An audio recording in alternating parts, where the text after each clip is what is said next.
bienvenue pour un nouveau numéro d'Objectif Monde l'Hebdo. Aujourd'hui, nous allons parler de la flambée de l'or. En 2025, son prix a bondi de 60%. Le métal jaune profite de son statut de valeur refuge, mais il attire bien sûr aussi les braqueurs et les arnaqueurs. Une équipe de mise au point a mené l'enquête. Hors de prix, c'est un reportage signé Mélanie Kornmeyer et Gilles Clémençon.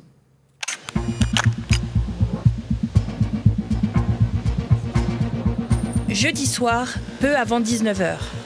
C'est l'alerte générale à Meyrin, dans la banlieue genevoise. Des dizaines d'agents et la brigade canine sont déployés, les lieux confinés. Cette entreprise a été braquée par plusieurs hommes, une attaque armée impressionnante avant la fermeture de l'usine. On a constaté qu'il y avait encore une trentaine d'employés qui étaient présents, dont une personne qui était en état de choc et une autre qui avait été légèrement blessée lors de l'intrusion. Donc on a déployé une cellule psychologique pour leur venir en aide et ensuite on a déployé les premiers moyens d'enquête évidemment pour retrouver les auteurs qui avaient pris la fuite.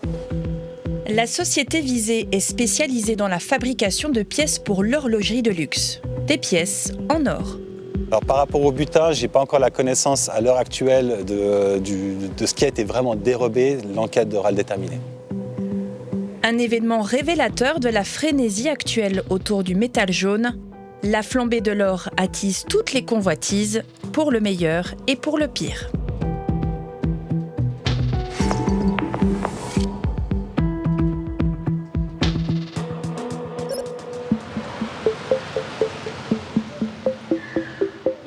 Au centre de Vevey, une devanture classique.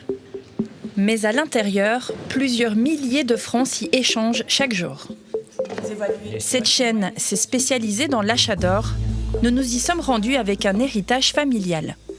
Ok. Donc là, on va principalement être sur des hautes teneurs d'or. 3 pièces qui sont des Vrenli de 20 francs, 6 grammes 45 unités. On arrive à 19 grammes 35. On va être sur un test à l'acide qu'on utilise sur une pierre de touche. C'est un test réactif, comme juste ici. De faire une trace. Et après, on passe l'acide 14 carats, qui est le plus réactif. Donc là, on s'assure déjà que c'est au moins du 14 carats. Comment, vous le voyez? Alors en fait, quand la trace reste, quand on voit encore à travers, c'est qu'on sait que c'est bien au moins du 14 carats. Et là, ensuite, sur le 18, on sait que c'est au moins du 18. Après moins d'une dizaine de minutes, c'est le verdict pour nos 58 grammes d'or. Ce qui nous fait 6100 francs. Vous arrivez à me dire, il y a 20 ans, combien ça valait tout ça? Pour le total, ça, à l'époque, donc il y a 20 ans, ça aurait valu entre 500 et 600 francs. Ah ouais, par rapport à 6100 aujourd'hui. Oui. Le business cartonne. Cette chaîne de 40 magasins en a ouvert 7 l'an dernier en Suisse et elle ambitionne d'en ouvrir 5 avant l'été. L'agence veuvezane, gérée par Alexandre, qui souhaite cacher son nom de famille pour des questions de sécurité, n'échappe pas à cette ruée vers l'or. Je dirais qu'on a doublé la fréquentation ces derniers mois. Habituellement, on tournait à 60-70 clients par mois. Là, je dirais qu'on est plutôt dans les 120-130. Ils viennent avec quoi, les gens en général? Qu'est-ce que vous voyez le plus souvent? Ça peut être tout ou rien. Principalement, comme on a vu tout à l'heure, donc des pièces en or, les Vrenli de 20 francs suisses. Et puis donc des vieux bijoux qui traînaient au fond d'un tiroir, que les personnes ont oubliés. Puis un jour, elles entendent l'actualité sur l'or et elles se disent tiens, je vais les ressortir et c'est peut-être le moment de les vendre. L'ascension de l'or a été irrésistible ces derniers mois, mais le phénomène n'est pas nouveau. En 1990, l'or valait environ 12 francs le gramme. Depuis, il a progressivement atteint des sommets, 135 francs fin janvier, un record absolu. Une courbe totalement inédite pour l'or et expliquée en partie par l'élection de Donald Trump, selon cet analyste. On ne pouvait plus faire confiance au dollar américain, on ne pouvait plus faire confiance aux bons de trésor et aux bons de gouvernement américain. Et donc, il y a eu ce mouvement vers l'or. Donc, ce mouvement vers l'or n'est pas seulement les petits investisseurs, mais on parle des grosses institutions, des banques centrales du monde entier qui ont commencé à remplacer. Mais ce qui sort de l'ordinaire, c'est que la spéculation s'en est mêlée. Jamais cette experte des marchés financiers n'avait vu une telle courbe de l'or. C'est le genre de mouvement qu'on voit sur des actifs spéculatifs. Pour l'or, c'est pas habituel de voir ce genre de courbe exponentielle. L'or, à la base, c'est une valeur refuge. C'est une valeur qu'on achète pour détenir dans un portefeuille et c'est pas dans le but de vendre la semaine prochaine. La chute du cours début février était attendue et ce n'était qu'une parenthèse. Il y a beaucoup d'experts qui s'attendent à ce que ce mouvement devrait continuer vers le haut. Néanmoins, pas à cette vitesse et pas en si courte période de temps. Les grandes banques l'annoncent déjà, l'or devrait pulvériser de nouveaux records cette année, jusqu'à 155 francs le gramme, une hausse de 25% par rapport à aujourd'hui. Une aubaine pour les affaires et la porte ouverte aux abus. Ania Oxalampi s'est retrouvée du jour au lendemain avec une quantité importante de métal jaune suite au décès de sa mère. Je dirais facilement 20 bijoux, bagues, chaînes, boucles d'oreilles, tout ça. J'ai eu l'impression que ça pesait comme ça l'équivalent d'une plaque de beurre de 200 grammes. J'étais dans une période de deuil où on ne fait pas les choses comme d'habitude, on n'a pas les garde-fous qui sont nécessaires pour résister à certains pièges. Le taux qu'avait l'or à ce moment-là vous a aussi poussé à les vendre à ce moment-là ? Oui, ça m'a motivée. Puis je me suis dit, bon, après il va baisser peut-être, alors qu'il continue de monter. La Genevoise vend son or dans la précipitation, sans le photographier, sans le peser, sans comparer les prix. La balance, elle était un peu distante, hein. Elle était bien à 2 mètres de moi, hein. Je ne la voyais pas tellement. Il mettait tous ces petites notes avec un crayon sur un papier comme ça, un brouillon. Je vois le total de 4 000 francs. J'ai eu que 3 200. Donc c'est un marchandage qui n'était pas très intéressant pour moi. Je suis sortie avec l'impression que je me suis fait plumer. Peuplé par des créatures qui ont appris. La folie de l'or pousse à la dérive. 2 hommes masqués et cagoulés brisent, vous voyez, à coups de marteau, la vitrine d'une bijouterie en plus. Avant l'attaque de Meyrin, d'autres braquages ont fait la une. Ceux du centre de Londres et de Marseille, rien que ces derniers jours. Et peu de temps avant, dans le musée de Vidi, ainsi que dans une raffinerie de Lyon. Tous ont un point commun, l'or emporté. Des actes souvent spectaculaires, toujours traumatisants pour les victimes. C'est le cas de ces 2 gérants d'une joaillerie aux portes de la Suisse, à Annecy. C'était un matin de janvier comme les autres. Le convoyeur de fonds était attendu par les 2 marchands. Et donc à ce moment-là, en fait, le convoyeur sonne. Moi, je me dirige vers le bouton pour ouvrir la porte. J'appuie sur le bouton. Donc je vais jusqu'à la porte pour ouvrir la porte au convoyeur. Et en fait, la personne, donc un des 2 braqueurs se situait juste ici, à côté de la voiture, se précipite en fait vers l'entrée. Donc moi, je lâche la porte et je cours en fait derrière. Voilà, moi, j'arrive à sortir en fait par cette porte juste là qui se trouve derrière vous. Et mon collaborateur, lui, est pris à partie par les braqueurs ici. Donc moi, j'étais tout seul avec un autre braqueur qui a sorti une matraque télescopique. Je te préviens, bouge pas, si tu bouges, t'es mort.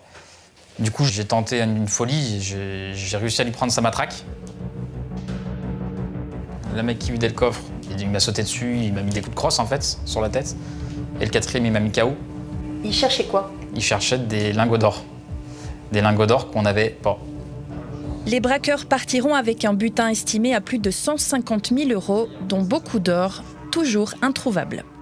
La sécurité va être renforcée sur tous les points. Voilà. Il y a déjà eu des caméras en plus. Oui, exactement. Déjà. Oui. Et puis, il y a d'autres choses qu'on ne peut pas dire, mais voilà. Et surtout, vous craignez que ça recommence ? Ben, ça va forcément recommencer, on n'est pas dans la naïveté. Ça recommencera. Est-ce que ça va recommencer chez nous ? On ne sait pas. Voilà. Ça recommence tous les jours, donc pourquoi est-ce que ça ne recommencerait pas chez nous ? Mais en tout cas, on est prêt. Et pour vous, aujourd'hui, c'est évident, ce braquage, il a eu lieu parce que le cours de l'or, il est très haut. Ah oui, c'est sûr à 100%. Oui, derrière. Ouais. Selon eux, la peur s'infiltre partout, jusqu'au cœur des foyers français. On constate qu'il y a quand même une majorité de clients qui vendent de l'or parce que ils nous communiquent le fait d'avoir peur de se faire cambrioler en fait, et de voir les bijoux de famille disparaître. Dans un contexte de tension autour du prix de l'or, les particuliers aussi cherchent à se protéger.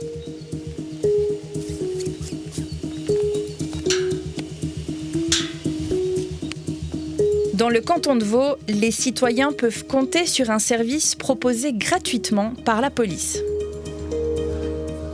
Bonjour, monsieur, dame. Bonjour. Bonjour, madame Pascal Fontaine, la police cantonale. Bonjour. Bonjour. Enchanté. Alors voilà. L'adjudant Fontaine est à la tête de cette brigade de prévention des cambriolages. Ce que je vous propose, ça va se passer comme ça. On va faire le tour déjà des lieux à l'extérieur. Oui. Et puis ensuite, on regardera à l'intérieur. Et puis, on prendra un moment pour discuter si on veut parler de système d'alarme, de vidéosurveillance. Voilà ce que je vous propose. Okay. Alors, faisons le tour. Voilà. On voit des barreaux là aux fenêtres. C'est parfait. Ça, c'est ce qu'on recommande, évidemment. On recommande de mettre la lumière, notamment extérieure, avec un détecteur de mouvement. Ouais. On sait pertinemment que voilà, ces voleurs, ces brigands, eh bien, ils n'aiment pas la lumière.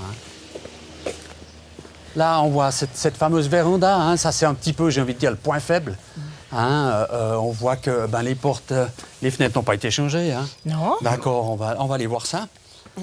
Ce couple a fait appel à cette analyse après un cambriolage et 2 tentatives d'effraction. La dernière, il y a tout juste quelques mois. Je vois que vous avez mis les autocollants vidéo à la surveillance, là, d'accord. Oui. Et puis la caméra, elle est très très bien placée stratégiquement, alors. Oui. Ouais. Elle a été mise donc dernièrement. Voilà, après le cas entre le 28 et le 30 octobre. Oui, c'est ça. C'était, d'accord. Ok, ouais. Outil plat. Et ils sont passés par là? Oui. D'accord. Et là, on n'a pas d'alarme à l'intérieur, elle est à l'autre porte. On m'a piqué tous mes bijoux de jeunesse, tous mes souvenirs en fait, et un petit peu d'argent, mais c'est surtout les souvenirs qui sont partis. Il y avait l'or blanc, de l'or jaune. Ouais. Et maintenant, le seul or qui vous reste, il est sur vous? Il est sur moi. On a mis une nouvelle fenêtre derrière. D'accord, ok. De la simplicité dans une maison parfaitement sécurisée, ces retraités espèrent ainsi couler des jours heureux et sereins.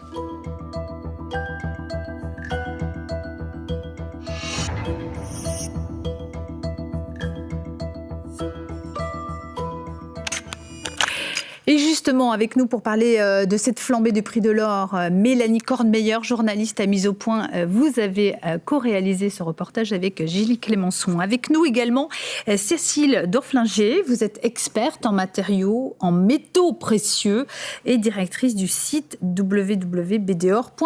Merci d'avoir accepté notre invitation. Merci à vous. Première question à vous, Mélanie Kornmeyer. Vous avez obtenu le témoignage d'une dame, on la voit, qui a été lésée lors de la vente de ses bijoux en or. Est-ce qu'il a été facile d'obtenir son accord pour qu'elle témoigne? Alors, oui et non. Anya, elle est venue spontanément vers nous parce qu'on a diffusé un appel à témoins. Donc pour elle, c'était très important de témoigner et de faire diffuser son expérience parce qu'elle voulait alerter en fait la population face à ces risques et à ces dérives. Par contre, ça a été très compliqué durant ce tournage de trouver des gens qui voulaient témoigner en disant oui, j'ai de l'or à la maison. D'ailleurs, dans le magasin dans lequel on a tourné, on nous a interdit de filmer les clients même si on avait leur accord parce que voilà, il y a une espèce de pudeur autour de l'or. Il y a une peur aussi de dire qu'on a de l'or à la maison. Et voilà, tout ça, ça participe à ce mystère. Il y a un tabou presque même.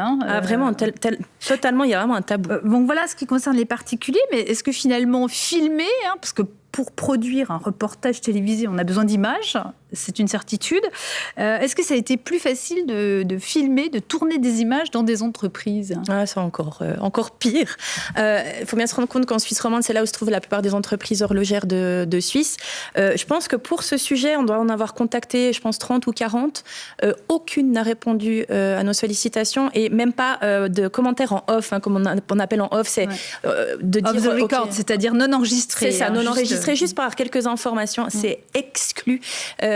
Pendant ce reportage, on a rencontré un policier du canton de Neuchâtel et son travail, c'est d'aller auprès de ces entreprises pour les conseiller au niveau sécurité. Et lui nous disait, en fait, il y a une escalade qui se passe en ce moment, c'est que les entreprises, plus elles investissent dans leur sécurité, qui sont parfois dignes d'aéroports ou de prisons, plus en face, les criminels montent en puissance dans les violences. Et c'est pour ça qu'on voit de plus en plus de braquages à main, l'explosif et même la séquestration de certains employés.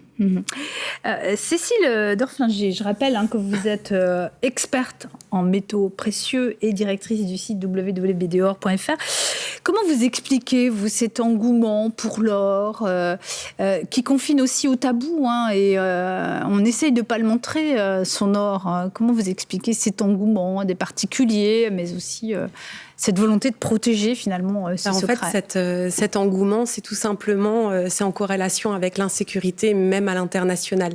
C'est-à-dire que plus le cours de l'or augmente, on l'appelle nous souvent l'ange gardien finalement de l'épargne et de l'économie, parce qu'il est à l'opposé en fait de ce qui se passe dans le monde. Quand le cours de l'or augmente, c'est qu'effectivement à l'international c'est plus brûlant, et donc il y a un côté rassurant à posséder de l'or et quelque chose de marginal finalement à être en dehors du système. Et donc il y a ce côté, je sécurise et j'ai quelque chose entre les mains en dehors du système, et je pense que c'est pour cela que les particuliers veulent être très prudents, et on comprend effectivement cet engouement parce qu'on l'entend tous les jours, cette escalade à l'international aussi des problèmes politiques ou géopolitiques. Tout à fait. Alors vous qui travaillez au sein d'une agence qui achète et qui vend de l'or, quelles recommandations feriez-vous à des particuliers pour éviter de se faire arnaquer ou léser, hein, comme cette dame? Alors je pense tout simplement de se rendre vers des boutiques qui ont pignon sur rue, pas seulement, qui ont une antériorité, parce que le cours de l'or a évolué, mais il y a avec cela un grand nombre de sécurités qui ont évolué, avec de la lutte contre le blanchiment, financement du terrorisme, avec LBMA, qui est la London Bullion Market, et qui sécurise aujourd'hui les produits, la traçabilité. Donc je pense que c'est important aujourd'hui de se rendre vers ces officines-là qui ont une vraie renommée, et pas on va dire cet effet de mode avec plein de boutiques qui fleurissent un petit peu partout dans les grandes villes, ces franchises ou ces chaînes. Il vaut mieux se rendre vers des entreprises plus anciennes. Mélanie Kornmeyer, comment se prémunir justement contre les arnaques au travers de votre reportage? J'imagine que vous pouvez nous donner des petites astuces. Alors, je peux vous en donner, mais il y en a aussi sur le site de la Confédération. Il y a vraiment des recommandations à suivre, notamment, justement, bien se préparer avant la vente. Il faut peser son or, le prendre en photo, surveiller le cours de l'or. Effectivement, privilégier plutôt les magasins que les visites à domicile. Et puis, surtout aussi, faire très attention quand on a des pierres précieuses ou des montres qui sont particulières, parce qu'elles peuvent valoir plus que simplement leur pesant d'or. Alors, Cécile Dorflinger, justement, vous êtes venue avec une once d'or. Alors, vous allez nous montrer ce que c'est qu'une once d'or. Voilà donc à quoi ressemble l'unité de mesure de l'or. Ça peut être de l'argent aussi, mais en l'occurrence, là, on parle d'or. Alors, ça pèse 31,10 grammes. Exactement. Et ça vaut en ce moment plus de 4 236 €. Donc, vous n'allez pas sortir de ce plateau, hein. Non, c'est une blague. Cette once n'a jamais valu autant. Vous avez aussi un demi-lingot. Et tout à l'heure, quand on préparait cette émission, vous m'avez dit, ce qui est incroyable, c'est qu'aujourd'hui, ce demi-lingot d'or, hein, vaut ce que valait un lingot. Valait un lingot il y a 3 ans. Il y a 3 ans. C'est énorme. C'est effectivement l'épargne qui a évolué. Est-ce qu'on a déjà connu une telle flambée du prix de l'or dans l'histoire? Alors, tout a commencé à la crise des subprimes en 2008, et depuis, effectivement, on a eu le Covid à l'international, on a eu les différentes guerres, et ces derniers temps, on n'a jamais eu autant d'éléments dans la balance qui font augmenter le cours de l'or, parce qu'il y a vraiment des très fortes tensions politiques, géopolitiques et monétaires. Donc, on a eu des évolutions, mais pas aussi fulgurantes qu'actuellement, parce qu'il y a beaucoup de sujets brûlants. Alors l'or, en fait, qui flambe, c'est peut-être aussi l'illustration, hein, du fait que les investisseurs, les citoyens doutent des finances de leurs États. Alors on voit même que les plus grandes puissances et les institutions convertissent le dollar et l'euro en or. Donc si les plus grandes puissances le font, effectivement, les particuliers ont tout intérêt. Et comme je vous disais tout à l'heure, il y a quelque chose de tangible. On touche son épargne, on transforme cette écriture scriptuelle sur un compte bancaire qui finalement n'est pas parlant. Et puis effectivement, on redoute que demain cet argent puisse être squeezé. Donc on a quelque chose de physique, de tangible entre les mains. Il y a quelque chose de rassurant. Et d'extrêmement spéculatif aussi. Spéculatif en plus, parce que qu'un compte épargne. Normalement, le cours de l'or était là que pour sécuriser les épargnes. Et aujourd'hui, il est, au-delà d'être sécuritaire, il est extrêmement spéculatif. Donc oui. Pourquoi aujourd'hui les banques centrales, en particulier celles qui sont en dehors du bloc occidental, hein, donc des pays de l'Ouest, ont-elles massivement accru leurs réserves en or ces derniers temps? C'est une exode des capitaux. On sent que le dollar s'appauvrit et s'affaiblit à l'international, et les menaces que Trump met en avant chaque jour Donald Trump, le président américain. Exactement. Donc on voit effectivement qu'il y a aujourd'hui cet exode des capitaux et on transforme finalement, comme les épargnants, on a peur d'un crack à l'international et donc on transforme quelque chose d'immatériel, finalement une promesse de paiement, en quelque chose d'extrêmement tangible et qui finalement depuis la nuit des temps n'a fait qu'évoluer. Mélanie Kornmeyer, la Suisse, c'est le pays au monde où l'on raffine le plus d'or. 4 des 7 plus grandes raffineries d'or mondiales y sont implantées. On estime que 34% de l'or mondial est raffiné en Suisse. Comment vous pouvez nous expliquer, nous raconter cette histoire d'amour entre les Helvètes et le métal jaune ? Il y a plusieurs facteurs. Il y a le facteur historique. Très vite, les grandes banques suisses se sont positionnées comme des acteurs de référence de l'or. Il y a eu effectivement les périodes plus sombres de l'histoire. La Suisse a profité de l'or miné en Afrique du Sud durant l'apartheid et de l'or nazi durant la Seconde Guerre mondiale. On peut aussi parler de facteurs économiques. La Suisse, le secteur horloger s'est développé très tôt, dès le début du XXe siècle. Il y a aussi la proximité avec l'Italie, qui dans les années 50-60 était le leader mondial de la bijouterie. C'est pour ça que d'ailleurs les plus grandes raffineries sont positionnées en Suisse italienne, au Tessin, tout près de l'Italie.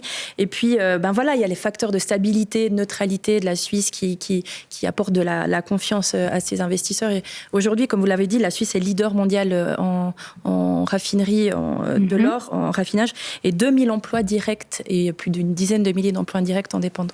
Les ménages suisses possèdent aussi un impressionnant stock d'or, sous forme de pièces ou de lingots, parfois cachés dans le jardin ou parfois ailleurs, on ne dira pas. On estime que les particuliers helvètes disposeraient de 200 tonnes d'or, alors pas un seul, tous ensemble, pas chacun. Le système bancaire, il est solide en Suisse. Comment on explique cette relation des citoyens suisses au métal jaune ? En fait, c'est une vraie histoire d'amour et c'est aussi une histoire de tradition. En Suisse, je pense que presque tous les enfants suisses ont reçu à en donner de leurs parrains, de leurs marraines, de leurs grands-parents, les petits vrennies, c'est les pièces d'or célèbres en Suisse ou des petits lingots d'or. Bon, j'imagine que ces derniers temps un peu moins, vu le prix. Mais vous le disiez, 200 tonnes d'or, les Suisses auraient 200 tonnes d'or, ce qui vaut à peu près 26 milliards de francs, dont 10 tonnes qui seraient même cachées dans les jardins. Ce qui est étonnant, c'est qu'en fait, les Suisses apparemment stockent autant leur or à la maison, dans leur armoire, que leur or à la banque, en fait. Donc, ça révèle qu'il y a vraiment, comme vous le disiez tout à l'heure, un lien de confiance. Les Suisses préfèrent garder leur or à la maison plutôt que dans leur banque. Pourtant, le système bancaire suisse est quand même assez très fiable. Ouais. Mais voilà, les banques ont été malmenées durant la crise des subprimes. Il y a Crédit Suisse, deuxième banque suisse, qui a été rachetée en catastrophe par UBS, c'est en 2023. Donc voilà, il y a vraiment un amour et une tradition des Suisses qui ont d'ailleurs les moyens de se payer aussi de l'or. Cécile Dorflinger, aujourd'hui, beaucoup d'or transite par Dubaï, des pièces ou des lingots qui ne sont pas toujours traçables. Comment peut-on s'assurer que l'or que l'on achète n'est pas issu du blanchiment ? Alors, pour vérifier cela, sur le lingot que je vous ai apporté, il y a vraiment cette mention LBMA, c'est la London Bullion Market, et qui permet une traçabilité à l'international. Donc, il est important, quand on achète de l'or, bien évidemment, le produit en jette, mais tout ce qui est autour a son impact pour pouvoir transmettre demain un lingot de main en main qui, effectivement, a toutes les caractéristiques pour cette traçabilité.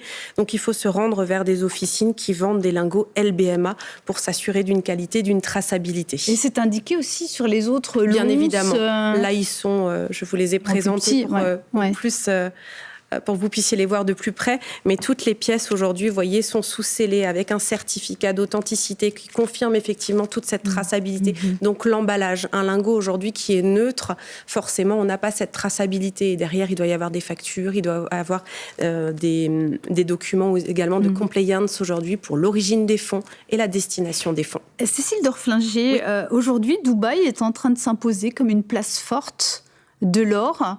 On peut dire qu'elle concurrence aujourd'hui la Suisse en termes de négoce ou pas ? Concurrencer, je ne dirais pas, parce qu'il y a un savoir-faire suisse aussi aujourd'hui, un savoir-faire et un sérieux. Il y a une évasion des capitaux qui se fait vers ce type de pays aujourd'hui. Je pense que c'est un effet aussi de mode et il y a beaucoup de choses qui en découlent, mais la Suisse reste un pays aujourd'hui avec un savoir-faire et avec une éthique que je pense que d'autres pays n'ont pas. Et au plus proche nous restons de nos investisseurs, au plus proche, au mieux ce sera.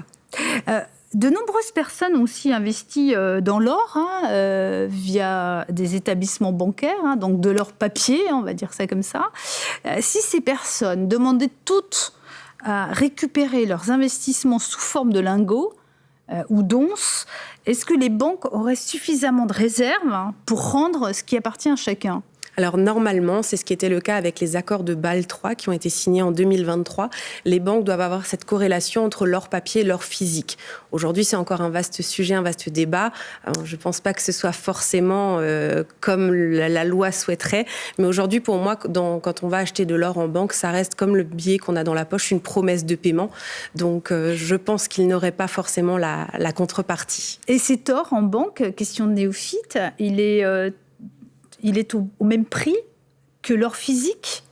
C'est de l'or papier, oui, il y a un cours de l'or officiel, oui, bien évidemment. C'est le même cours que l'or, tout à avec fait. la marge de la banque, mais effectivement, c'est le même cours. L'or a un cours international, oui. Merci beaucoup, Cécile Doflinger, d'avoir été avec nous sur le plateau d'Objectif Monde l'Hebdo. Merci également à vous, Mélanie Kornmeyer, de nous avoir accompagnés tout au long de cette émission. Merci beaucoup. Voilà, c'est la fin de ce nouveau numéro d'Objectif Monde l'Hebdo. Vous pourrez retrouver cette émission sur TV5 Monde Plus et sur le site internet de la RTS. On se retrouve la semaine prochaine pour un nouveau numéro d'Objectif Monde l'Hebdo.